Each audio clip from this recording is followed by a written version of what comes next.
Homesteaders and preppers, you both need to be doing this. Hey everybody, this is Michael with Asymmetrical Preparedness. I'll get to that in a minute. Homesteaders and preppers share some similarities, but there are some differences. What I perceive to be differences between homesteaders and preppers. First off, what are homesteaders? Homesteaders, it's just a common term to differentiate people that are trying to live kind of like a subsistence lifestyle, providing their own food, raising, growing their own fruits and vegetables like I do, raising their own animals. Some of them are off-grid, but you don't have to be off-grid to be a homesteader. You can be an off-grid homesteader if you choose to. Sure, that's fine. But people that are living closer to the land, a simpler life, that's very healthy. It's very good for you. It's hard work, but it's a simple life. Highly, highly attractive to me.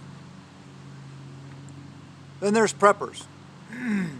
Preppers are people that prepare. Stockpiling food, water, doing all of these things.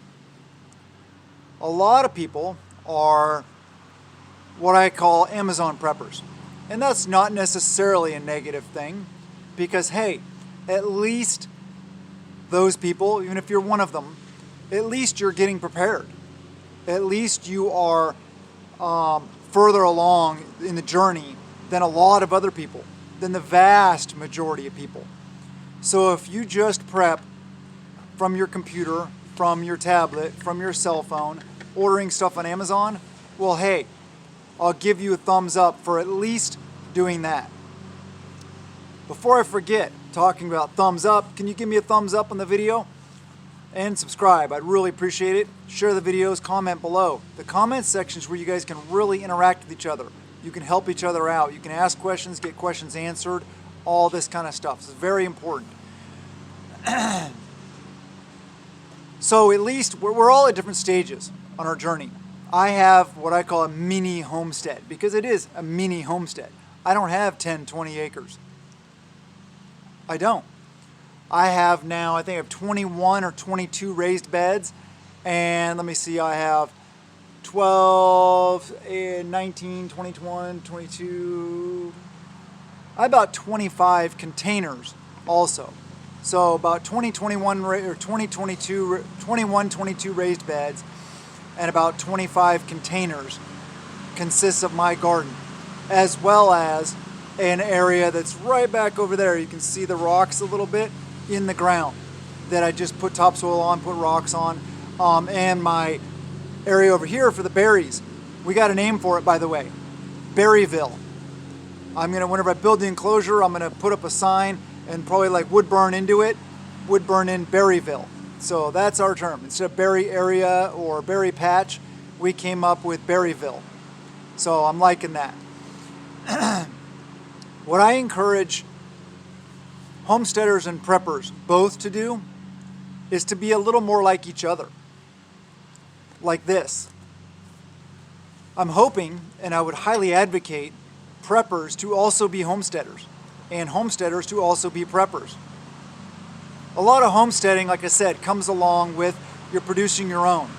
And when you have excess, you can it. Sorry about that, I had to move locations because my neighbor over there is running his lawnmower or something. It was really loud, background noise.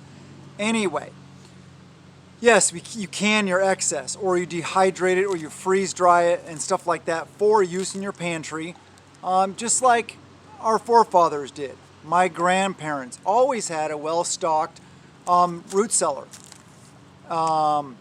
basement area where they stocked a lot of stuff that they grew and canned. So this video mainly is trying to encourage you guys to be more like each other.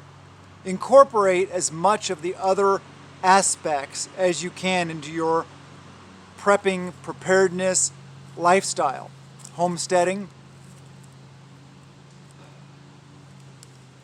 I'll tell you what, one thing I love about homesteading is just the fact of being able to produce my own food. That's all I want to do. I just want to grow my garden, raise my animals once I get them. Don't do that, please. And be left alone. There's a lot of things going on the horizon. And if you live in an apartment, you're like, oh, I can't homestead. True, you can't really homestead. But what you can do is you can grow food in an apartment. You may be in some situations where you might be able to raise some kind of animals. I'm not sure. If you eat rabbit, you might be able to raise some rabbits in your apartment. There are ways to go about it. It's not just an end-all be-all. You don't need to have a bunch of property, even a little bit of property like I have. One thing looking forward to on the channel, I'll tell you about, is pretty soon, in about a week, we are going to be doing like a bug out exercise to our primary bug out location, where I'll be filming a lot of videos up there, hopefully. Off-grid cabin, way, way, way back in the mountains. Yes, baby. And that will be awesome. We're going to show a lot of stuff. But until then, yes, we need to talk about things like this. We need to talk about the merging of the two worlds as much as possible. Just like I talk about also the merging of the, that M word that people try to give a negative connotation that the Second Amendment is about. Yeah.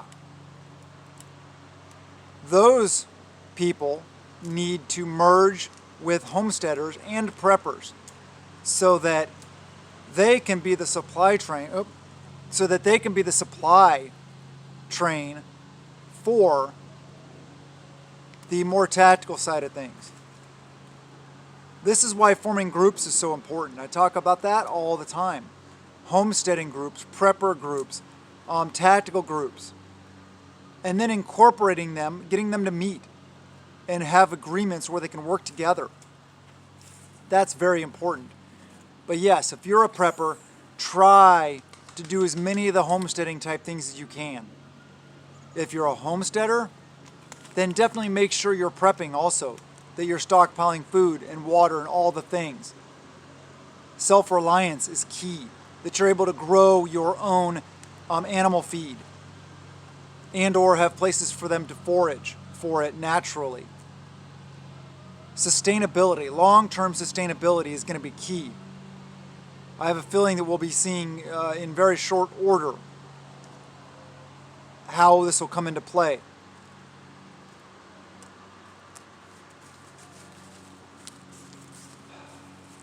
I wouldn't say I'm worried, I'd say I'm concerned about events that are coming.